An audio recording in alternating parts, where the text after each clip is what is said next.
Good time now to bring in Mick Mulvaney, former Chief of Staff to President Donald Trump. We've spoken to you many, many times, Mick. Great to have you here.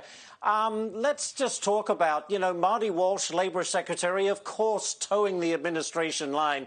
But to Edward's point in his report, we have a lack of push to get kids back into school. We have this extra federal benefit that really is forcing, I wouldn't say forcing, but giving people the option to just stay at home and earn more money than going out to work. How has all of that put a drag on the economy? Well, it's pretty simple, Ashley. And by the way, thanks for having me back. If you pay people not to work, they're not going to work. If you want more of something, you subsidize it. And if you want more unemployment, you pay people to be unemployed. I think the more interesting discussion is going to be over the course of the next couple of weeks when we see the breakdown by the states. You've mentioned that I think 25, maybe 28 states have stopped the federal supplement. And again, it's important that people know we're not stopping unemployment. Those states are not stopping unemployment benefits. It's the additional federal supplement they're stopping. Be curious to see how the job growth in those states differs from the states that chose not to do that. Democrats will say it'll have no impact on job growth. Republicans say it will encourage people to get back to work. And the beauty of the American system is that we can try things in different states. So it'll be fascinating to watch over the next couple of weeks who was right.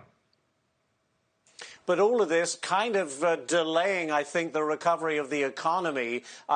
Certainly demand has come back very strongly, but the supply in the form of the labor market has really been very slow to recover. I mean, when can we expect this economy to really start taking off, so to speak?